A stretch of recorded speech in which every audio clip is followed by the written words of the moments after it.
Yes, here, Studio 2. Let's... what? Locked? Did I miss something? Hello? Anyone in there? That's odd. I'm gonna call HQ, something's wrong here.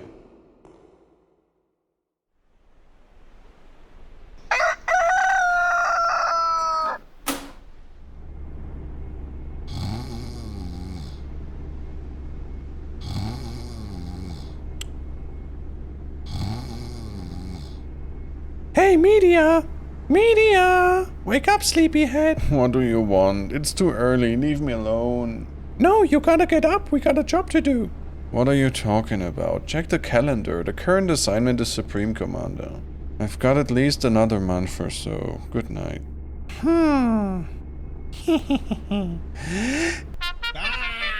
Dickhead! Hello, hello? Hey, you're finally awake. Here, read this. Sure. Hello, dear viewers. By popular demand, the video order has been changed. What? From a 4-video rotation to a 3-video rotation.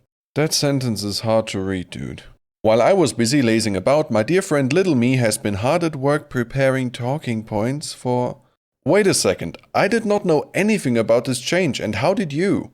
Also, when did you have time to prepare this? And how? You see... Okay, he's asleep. Ouch.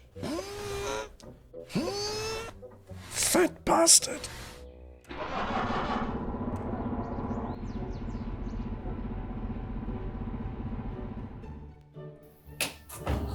Oh? Hello, dear viewers. I'm just as dyslexic as he is. The video order. Good thing he sleeps like a brick. Wow, okay, loud. Has been changed from a 4-video rotation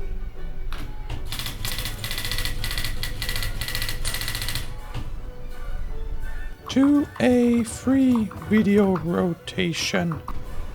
Period.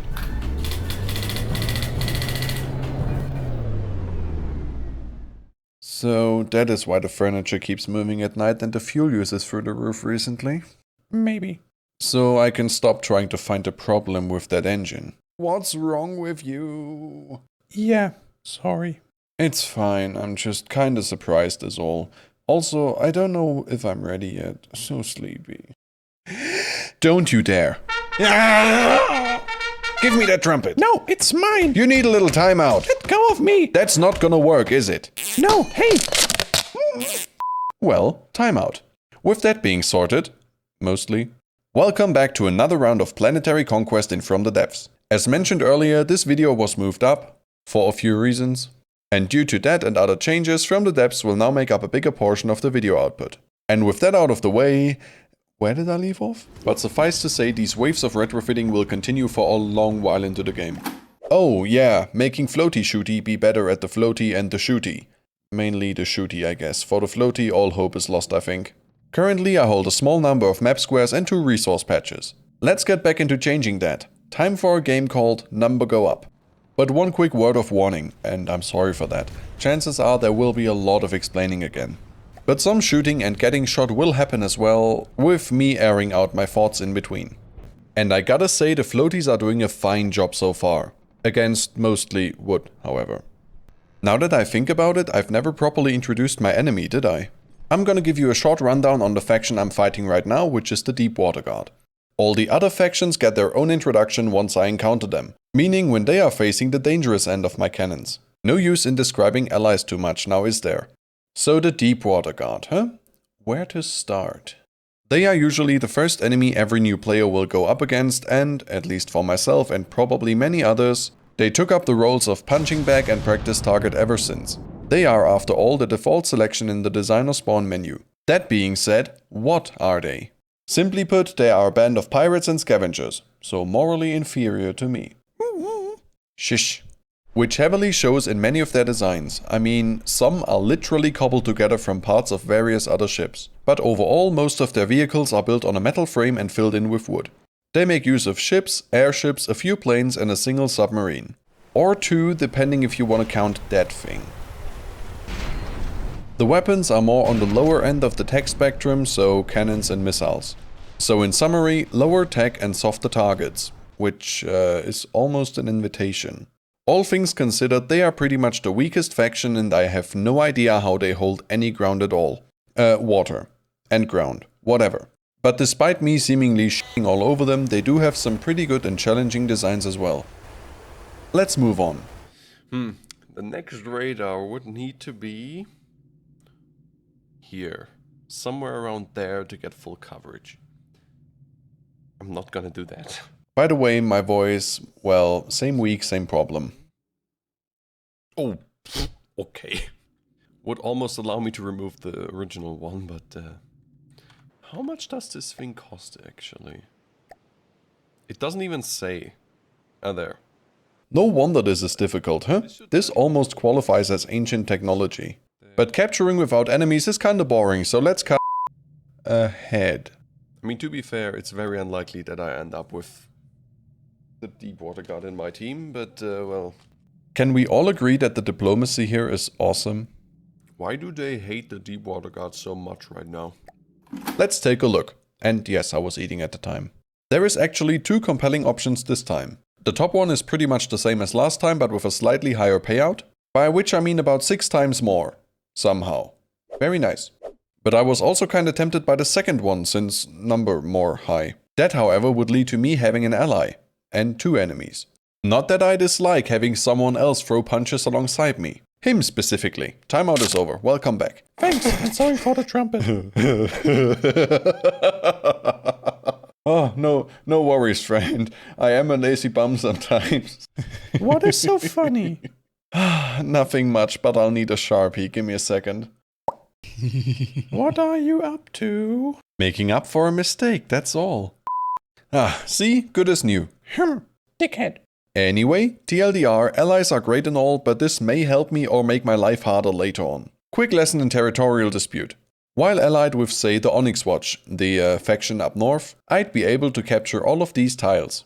But only the ones I share a border with would actually go to me. So these 3, the rest I would capture for my ally. Meaning the crossed out tiles would be off limits for me for the next 4 hours. The squares, by the way, also tell you what will happen when.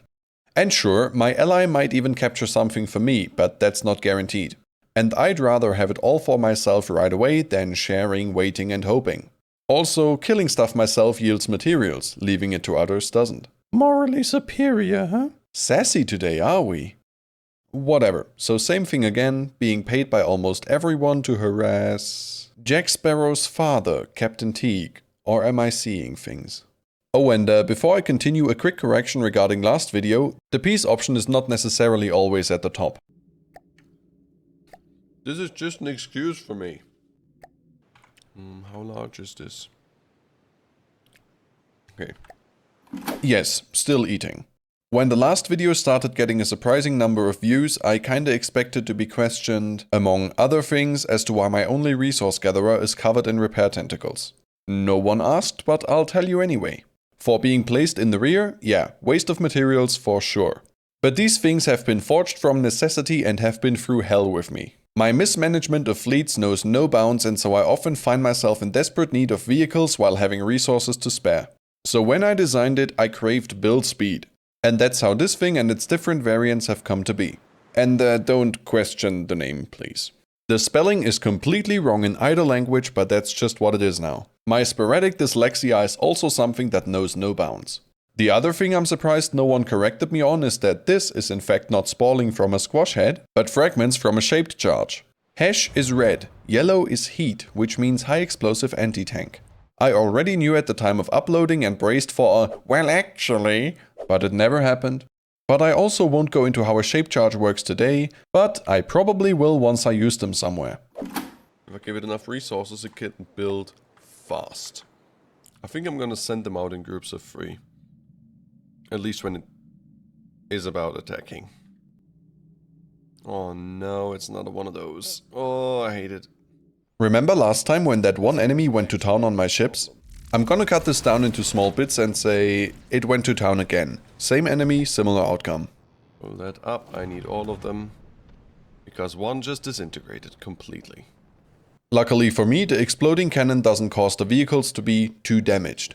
A state a vehicle will enter once it drops below 50% health or so, meaning it's down for the count. So my floaties, they turn into decoys. And torpedo platforms whenever applicable. I hate this thing so much. These cram cannons doing immense damage. Retreat. This is one of the times where we don't want to get close. But it's losing altitude as far as I can tell.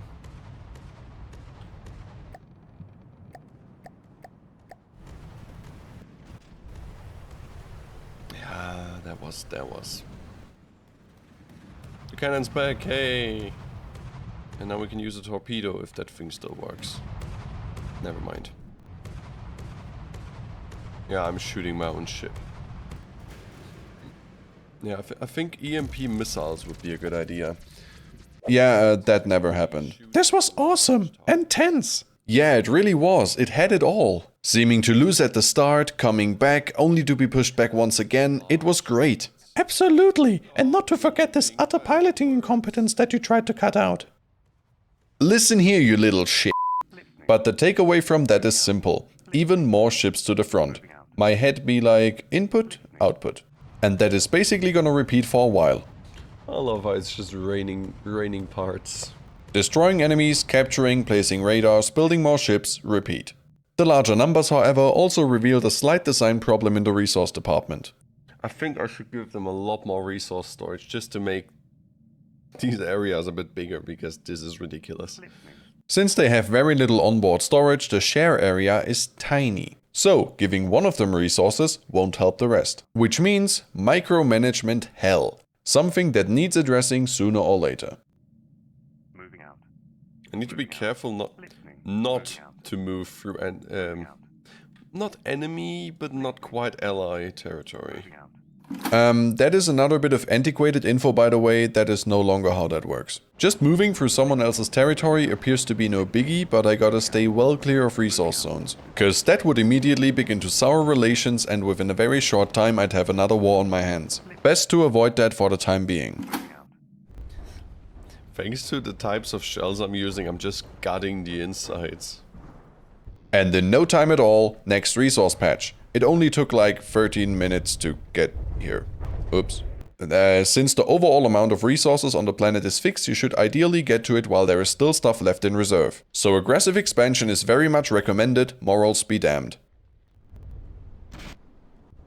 Uh-oh. That either didn't hit or was intercepted. Interesting. Oh, hello. Anyone remember the story? Oh shit! No, the proper one. TLDR, your mother was kidnapped. Yeah, that whole debacle. This message here comes straight from that pirate we worked under. You know, the one who killed our parents?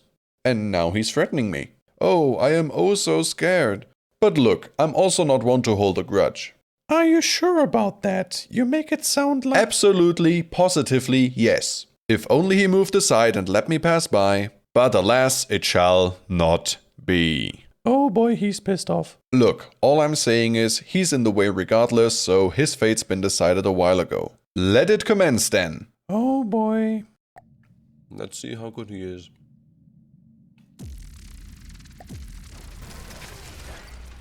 No. Full battle, please.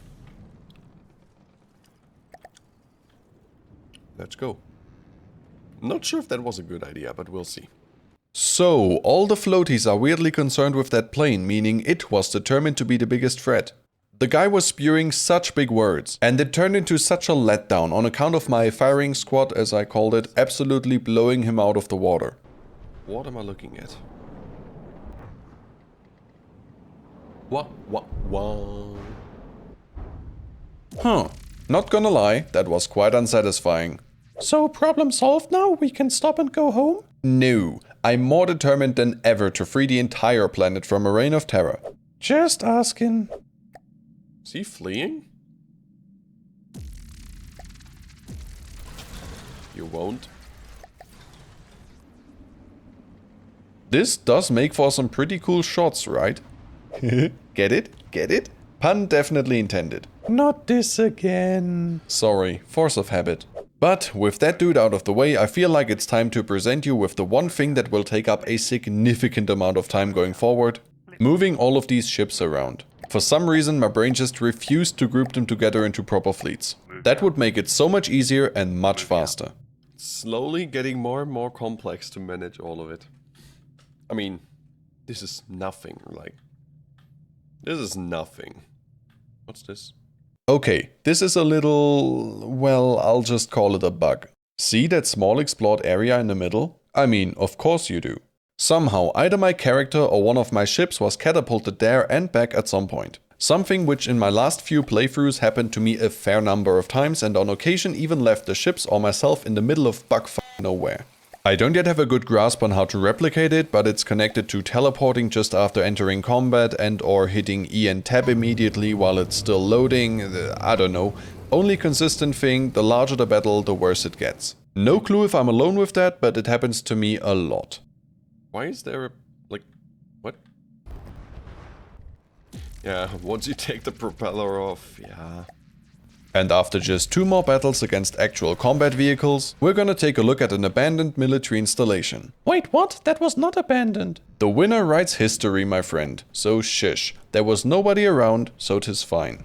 Yeah, this thing is not gonna get far. Yeah. But in all seriousness, every time I take a look at these houses, I'm blown away by the detailed interior. I wanna give props to all the people involved in these. They are so good. The detail is so incredible. This is a level of detail that I usually don't have the patience for. Okay, at least against the Deepwater Guard, I think this is a pretty good lineup. Fighting enemies is relatively straightforward, right? Capturing, on the other hand, can sometimes just be a hassle in comparison. But it's something you can't forgo. While you're mostly fine in squares adjacent to your own, when you move out further you lose the ability to build, repair and get resources. So while you can push forward to gain an advantage, damage to your vehicles will add up and stop you eventually. And yes, being hit and needing to repair sucks, but losing entire vehicles and their materials is a lot worse. So always remember to capture. For me, right here, this might appear difficult since I only have ships so far. Rafts. And they are rather slow as of now. But if you are determined enough, everything can move over land if need be. Wait, I want to try this now. With all that being said, however, here are 2 useful concepts. 1. A scrapped blueprint can move at 500 meters per second, so 1800 kilometers an hour if you speak metric, or 498.5 M16 rifles per second in freedom units. Nah, just joking, it's 1125 miles an hour, so quite fast. 2. A vehicle or structure doesn't have to be completed to capture a square, nor is there a required minimum percentage of health for that. In fact, it can be at 0 blocks alive. As long as it stays out of combat, this is perfectly fine. So with that in mind... I'm gonna use this. Destroy it. If this works... It does work. I'm gonna keep this blueprint around to do exactly this. And if you're wondering why I sound surprised myself, it was actually the first time I thought of that as a possibility. I'm not entirely sure whether or not this is intentional, but it works, so I use it. Let me tell you, this was a day of enlightenment. Ever since then, this is my go-to method for capturing, and I also always use that specific blueprint. Don't ask, but it does actually make sense. To me. Give me info.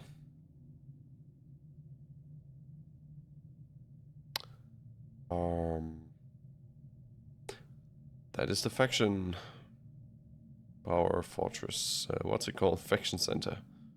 These here are the 2 main bases of the Deepwater Guard. Should both of these fall, the faction is defeated, so the objective is more than clear. They also present a great example, since not all factions have their power concentrated in a single spot. Some do, but most have 2 or 3 main bases. Or 5 apparently. All of which makes defeating them that much harder, since while many are built more for looks, some of them do in fact pack a punch. This list, however, is inaccurate to say the least. Best example right here. That is not on it, but very much keeps the faction in play. The bases are also the only source of new enemy vehicles and react somewhat to what you do. That list, by the way, is also in the F1 menu. With that being said, let's go full necromancer and make more of these undead blueprints. They will help me greatly in speeding up expansion. Just don't actually build it. I'm not sure if I should like the fact that this is possible, but it's certainly very, very useful. I like it. I should probably look into making these things go faster.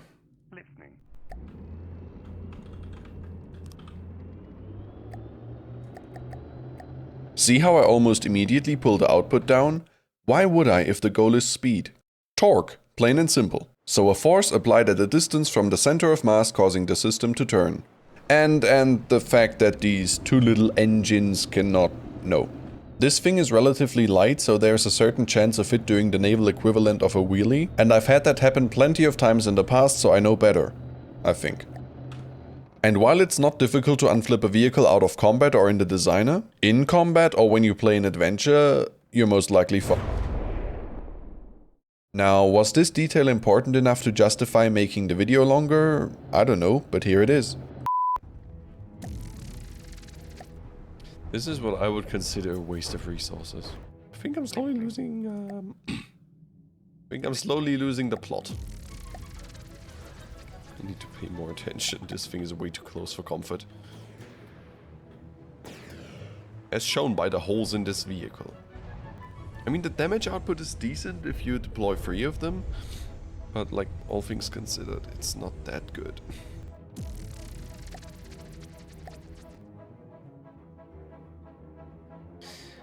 I hate that these drive around with like full storage, but I don't think it's... actually, wait. It's almost enough to build another one. But then they're all out of ammo. Okay, you know what? I'm gonna add a lot more storage. I mean, protecting this with storage is one way, I guess. Hey, are we not on the same level as these pirates now? How so? Well, we destroy and scavenge and use that to further fund our warmongering. But we are on a fully legitimate mission here, using whatever we can to further our... You want to dress up as a pirate, don't you? Pretty please, I want to look the part. Sure, give me a second. Okay then. Yay, thanks, har! It's kinda adorable, isn't it? Anyway, more storage has some advantages. For one, since they move in groups of 3, they can now collect and hold enough materials to build an entire shooty locally. And they now also have a large enough zone so that they can share materials. Somewhat. Oh yeah, they still have to park pretty close to each other to get any benefit from that. So, a win-win situation. I concur! Not gonna lie, I'm kinda happy right now. This is highly enjoyable. Well done, good. Moving out. Moving out. That is Listening. cocky. Listening.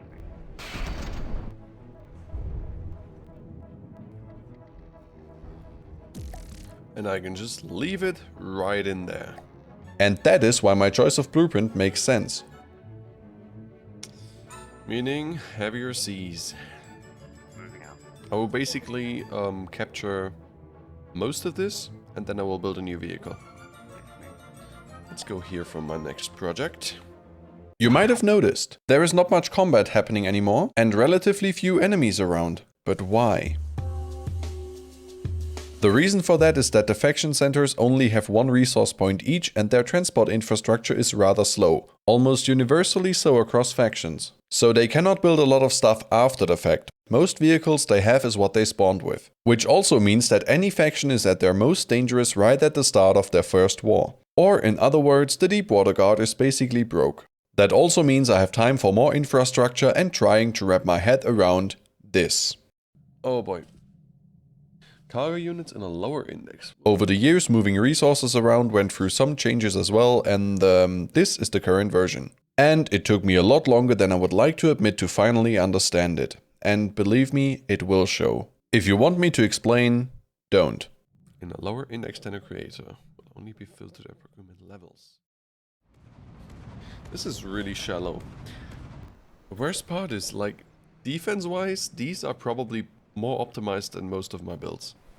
I'm not even joking. I mostly build for the fun of it and not to make the best vehicle possible, so I often cheap out on smoke, missile defense, armor gaps, bulkheads, shields, etc. So when compared to my usual lineup, the floaties kinda stand out in a good way. They are more finished and up to date than probably most other things I've built. I love how they're slowly like backing up, switching targets.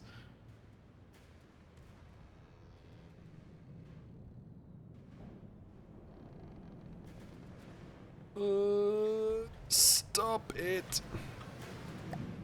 Stop moving backwards.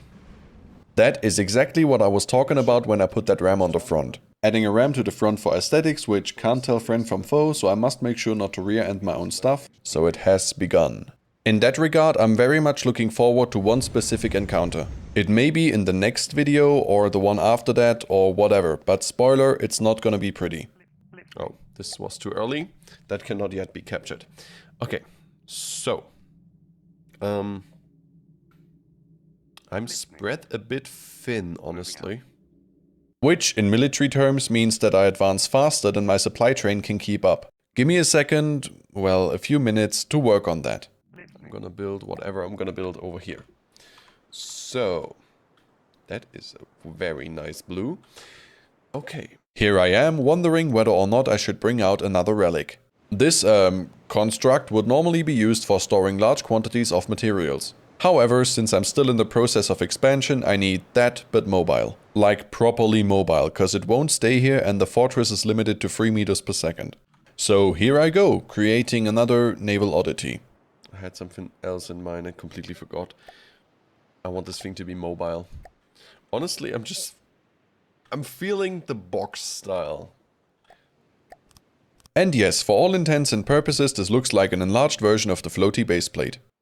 But some aesthetic elements are a must, and so I stack the containers a bit more freely. And yes, it makes no sense and no difference, but it looks better, I think. I find air pump a bit misleading for water pump. Not gonna lie.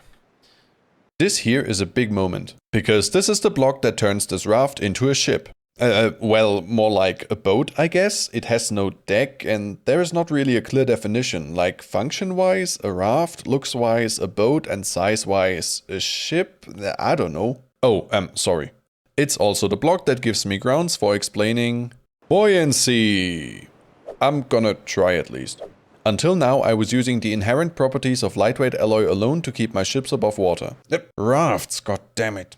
But since we are not here for a physics degree, I'm gonna try and keep it simple. Let us begin with Archimedes' principle. Yes, doesn't sound easy, I know. Quick example first. Have you ever tried submerging one of these little kickboards only to have it slip out of your hands, shoot up like a rocket and hit you in the face? No? Just me? Okay. But you know it's difficult to do is what I'm asking. These things are mostly made from air, so let's begin with that. When you push a cubic meter of air into water, you push out of the way or displace, well, 1 cubic meter. Water for that volume comes out to roughly 1 ton of weight. Follow along so far? Okay. But the water wants to flow back into that space. And since air is pretty much weightless, and yes I know it has some weight shut up, it's being pushed back up. Archimedes' principle states your buoyant force is equal to the mass of the displaced fluid, in this case water. So how much? Roughly 1 ton? Exactly. So you can put a ton of something on or in there and it would sit at about water level. Hey, that's weight shaming. It's at least double that. I mean the number of people. Never mind. Don't believe me? Section of a cubic meter of water instead. Nothing would happen since they weigh the same amount. Or, in more technical terms, they have the same overall density. Now, looking at a block of lightweight alloy, which is in fact also 1 cubic meter, and knowing that it seems to weigh round about 130 kilograms, we are left with a remaining buoyant force of 870 kilograms per single block. So it will sink until it displaced 130 kilograms of water. So round about 15% of its height. So if we build something with only that, it can never sink. But knowing that there is a certain idiot out there who decided to weigh his platform down with an insane amount of machinery and storage, this Are you talking about yourself? Yes, maybe. Machinery and storage, this upward force alone might not suffice to keep it afloat. I mean, I even had to put this on a little pedestal to keep it above water. And this is where the design of a ship or a boat differs. Looking at it as a whole, it's mostly empty inside. What about the air though? Sure, it's mostly air inside, so it behaves a lot like that kickboard or the cube of air from earlier. The entirety of the submerged volume now acts as one to push the ship up, while only its comparatively small, not quite so small material weight acts to push it down. So ideally, it swim. Unless it's equal by design and doesn't, called submarine. But all that only works as long as you keep the water out, hence the pump. But when it is weighed down until the water flows over the sides, it will in turn replace the air with water, and we enter a positive feedback loop of more water, less buoyancy, more water, and so on. Colloquially known as sinking. For my ship here, it's close. I mean, the pump sometimes complains about leaks, but overall it works. For the time being, anyway. However, weight and buoyancy in this game are in fact a bit odd for reasons I won't get into. Just know that while a cubic meter of steel is normally just under 8 tons and would sink as fast as water resistance allows it to, in this game it's around about 1045 kilograms, with heavy armor and lead being 5.2 tons each, if my math checks out. But considering the fact that metal barely sinks at all, and one single block of alloy can suspend 18 blocks of it, I think I'm either close or proportionally off with both. If I'm not entirely mistaken then, one unit of weight should work out to about 26 kilograms. Here is how I got those numbers, by the way, feel free to tear into it to your heart's content. Okay, finally done with that, back to this thing. Any idea what that might be? In the older game versions it was the fuel refinery, but since that was no longer needed, it's now a commodity refinery. And like I said last time, there is a condition for this to work. And later you can even make them from materials, but there is a condition and we'll come to that whenever it happens. And that is now. Because it will only turn on if you have over 1 million materials stored on that specific vehicle. Which is a tall order for the time being. How it works is relatively simple. You have the main block, the refinery, which is on this pedestal for reasons explained earlier. And yes, it's only using the current altitude to determine that, not whether or not the space is in fact full of water. Will you stop complaining? I'm not complaining about, I'm questioning the reason for, okay? Hello? Whatever. You can then add additional parts to increase the speed and the efficiency of the conversion. The entire process produces dangerous gases that you have to burn off in a flare stack. Or a few should you, well, overdo it. The desalter meanwhile reduces the amount of gases produced in the first place. Something you will find inconspicuously absent from my setup. Might have forgotten about it. Would in fact also be a lot cheaper than so many flare stacks. However, converting to commodities will always leave a lot of materials on the table, even at max efficiency, which is 90%. So you gotta find the sweet spot between transporting stuff to where it's needed versus collecting and evaporating it. Especially considering each refinery vehicle will need a permanent store of 1 million to work. That being said, the more of the resource zones on the map you control, the more of the lost materials will circle straight back into your own coffers. See WMR or World Material Replenishment. I hate this phrase so much. Not externally vented. What the f do you mean? This counts. Because these were facing into something. And this I can now just park somewhere. There's a f***ing piano. That's an organ! Oh my god, this is so cool. I would love to capture this. Listening. Moving out. No, I want to figure this out before you leave. Listening. Why did you not trade? Because of my settings? Yeah. Listening. Yeah, okay. It's my settings. Had some problems understanding that, huh? Yep, I sure did. But I'm now well versed in it. Should I do a little explaining next video? Let me know in the comments. I would also very much appreciate some feedback on that front, by the way. Less explaining and more campaign progress, or is this level and speed acceptable? Are you talking to the mannequins again? And what if I did? Wait, what's the turn radius of this bit? Oh my lord. Don't worry about it. Where is it? There. Look. I see. Surprise, surprise, next meeting. And I think my reputation has now officially spread far, since a lot of the factions now seem to side with the Deepwater Guard. Or more like throw their weight around to get larger bribes. So this time I don't get my easy option. It will instead now turn into a joint venture. The Onyx Watch and me against the Lightning Hoods and the Deepwater Guard. I will pick this one. That's literally the only one I can pick.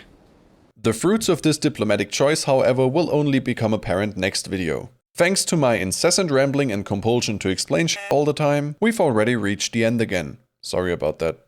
Oh, and that entire spiel in the first minutes, that was pretty much a one-off, I think. Thanks to every single one of you who sat through all this until now. See you next time, bye! Given that you don't sleep in next time, or should I keep the trumpet close by?